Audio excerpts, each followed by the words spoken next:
Boa tarde. Boa tarde. Eventos que ocorrem no Autódromo de Interlagos adiam o calendário do Campeonato Paulista de Automobilismo. O centro de São Paulo passa por uma revitalização, mas as mudanças também levantam preocupações sobre o impacto social de quem vive na região. Veja também sobre o projeto Trilhas de Cultura, curso destinados a artistas, e saiba mais sobre o destaque do Brasileirão. É a partir de agora, no Vozes da Capital.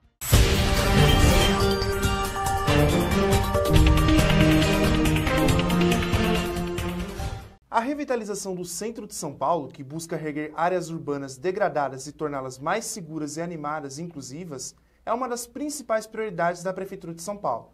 Um dos destaques dessa iniciativa é o projeto Triângulo SP, que acompanharemos na reportagem de Fernanda Casarim. A revitalização do centro de São Paulo é uma das principais prioridades da Prefeitura, que busca requalificar a região para torná-la mais atrativa aos moradores, ao comércio, ao turismo e ao bem-estar dos cidadãos. Entre as iniciativas se destaca o projeto Triângulo SP, que foi aprovado pela Câmara Municipal em fevereiro de 2020 e que visa incentivar a economia local, o turismo e a ocupação de espaços públicos por meio de incentivos fiscais. Como desconto de 40% no IPTU, limitado a R$15 mil por ano, válido até 5 anos, redução da alíquota do ISS para 2% em serviços de reforma ou requalificação e isenção de taxas municipais para instalação e funcionamento, voltados para imóveis comerciais, institucionais ou destinados à prestação de serviços. O projeto abrange ruas importantes do centro, como as ruas Boa Vista, Líbero Badaró e Benjamin Constant, além de outras vias próximas listadas no anexo 3 da Lei nº 17332 de 2020, como as ruas 7 de Abril e Conselheiro Crispiniano, assim como a Praça Ramos de Azevedo e as avenidas São João e Ipiranga. A Secretaria Municipal de Turismo também promove o Vem pro Triângulo SP, que por meio de eventos noturnos e aos fins de semana, além de melhorias em segurança e infraestrutura, busca reativar o centro histórico, envolvendo pontos como os edifícios Martinelli Matarazzo, o Centro Cultural Banco do Brasil, o Mosqueiro São Bento, o Pátio do Colégio, a Catedral da Sé e a Caixa Cultural. O edifício Martinelli é um dos símbolos dessa revitalização. Em 2023, o prédio firmou um contrato de concessão do Terraço Martinelli com o Grupo Tóquio, transformando em mais um ponto turístico. O local também aparece entre os prédios aprovados no terceiro edital do Programa de Subvenção Econômica da Prefeitura de São Paulo, publicado no Diário Oficial. O programa destinará R$200 milhões para cobrir até 25% dos custos de retrofit, que moderniza construções antigas, preservando sua identidade e valor histórico. Dos 19 projetos inscritos, 16 foram selecionados pelo SMU, entre eles o Copan, em reforma desde 2023, que receberá R$13 milhões da Prefeitura, 22% necessário para a finalização da obra. O edifício Martinelli, que obteve R$1 milhão do benefício, e o antigo prédio da Telesp. Entretanto, há controvérsias sociais. A professora de Arquitetura e Urbanismo, Aline Rayane, destaca os impactos da revitalização em comunidades locais. A cidade de São Paulo ainda está correndo ainda grandes riscos nesse sentido, rumo a uma mudança muito grande de perfil de usuário. Eles não estão nesse projeto tão atentos às diferentes pessoas que já habitam aquele espaço. Então, a gentrificação, ela se efetivar dentro de alguns anos, quando a gente vê a substituição de um perfil de morador, de um perfil de população por um outro. A cultura, ela é uma ferramenta extremamente importante de ressignificação social de um espaço, porém, a gente precisa estar extremamente atento a essa mercantilização e a essa elitização do centro da cidade, de uma indústria cultural que opera nos moldes empresariais e que visam muito lucro. A revitalização também está relacionada ao crescimento do turismo. Segundo dados da Embratur, 1,5 milhão de turistas internacionais visitaram São Paulo nos primeiros 7 meses de 2025, um aumento de 24,33% em relação ao mesmo período de 2024, quando foram registrados 1,2 milhão de visitantes. O presidente da Embratur, Marcelo Freixo, destacou o papel da cidade, afirmando que São Paulo é a capital da cultura, da gastronomia e dos grandes eventos da América Latina, representando muito mais do que apenas um centro de negócios. Segundo o levantamento, os norte-americanos foram os principais visitantes do estado, com 255 mil turistas, seguidos por argentinos, chilenos, alemães e portugueses. A transformação do centro de São Paulo acompanha o crescimento do turismo, atraindo tanto visitantes internacionais quanto moradores da capital em busca de novas experiências. Com ações que unem modernização e preservação do patrimônio, a região central vem se reinventando e ganhando novas atrações, eventos e infraestrutura. Porém, o principal desafio é garantir que essas mudanças beneficiem todos os paulistanos, independentemente da condição social. Assim, o centro tem o potencial de se tornar um espaço plural, reunindo o passado e o futuro em uma cidade mais dinâmica e inclusiva. Esse imaginário urbano ainda está muito impregnado à ideia de um lugar associado à degradação e insegurança. E qual que é essa transformação? Qual que é essa redefinição de imaginário que esse projeto propõe?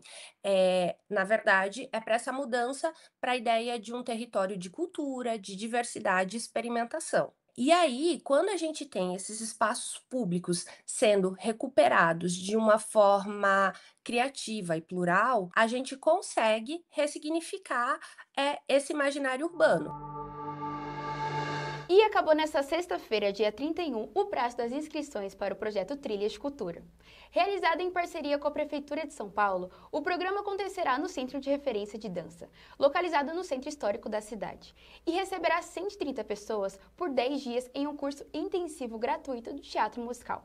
Promovida pela Broadway Foundation Dreams Brasil, a formação é destinada a artistas a partir de 18 anos, com ou sem experiência, e inclui atividades de teatro, dança e performance, entre os dias 27 de novembro e 8 de dezembro.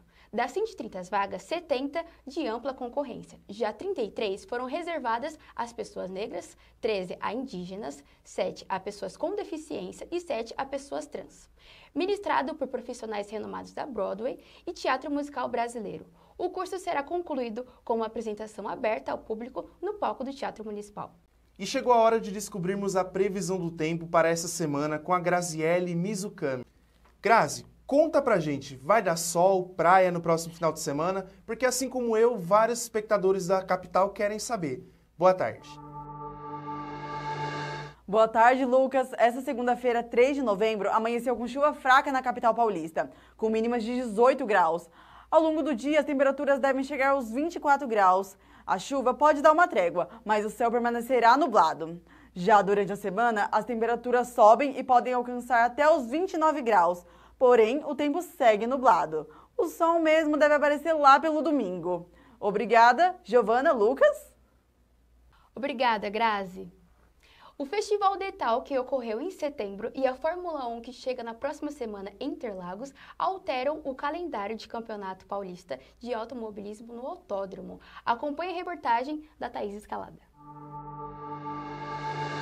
Popularmente chamado apenas de Paulista, o Campeonato Estadual de Automobilismo, que comporta um total de cerca de 11 carros de Fórmula e Turismo, realiza todas as suas etapas no Autódromo de Interlagos, pela equipe Interlagos Sport Marketing, a ISM. A temporada iniciou em fevereiro e vai até dezembro, com etapas distribuídas ao longo do ano, onde os pilotos inscritos disputam pelo título. São 3 dias de atividades oficiais. Sexta-feira acontecem os treinos livres e classificações, sábado também, adicionando as corridas, e domingo apenas as corridas principais. Contudo, devido à alta demanda de eventos no circuito, o templo está fechado há quase 3 meses. Primeiro, em função da montagem do Festival Detal, que aconteceu no início de setembro, e agora para os preparativos da Fórmula 1. Portanto, a previsão de reabertura é só por volta de novembro. Em razão disso, a disputa paulistana precisou modificar o seu formato e buscar novos caminhos, como explica Thiago Pereira, diretor-geral da ISM, em entrevista para o canal Race TV. Ele explica que para o campeonato continuar e não ter esses hiatos das etapas, foi preciso migrar para outras pistas, como Velocitar, em Mogi Guaçu, e Cascavel, no Paraná. A próxima etapa será em Velocitar, de 13 a 16 de novembro. E será que essa mudança no calendário está mudando alguma coisa nos procedimentos de corrida? O Bruno Cabral, diretor de provas da Confederação Brasileira de Automobilismo, explica. O Campeonato Paulista só acontece dentro dos circuitos que são homologados pela Confederação Brasileira de Automobilismo. Então, em termos de segurança, podemos dizer que sim, que todos atendem. Não tem nenhum problema nesse sentido. Questões técnicas.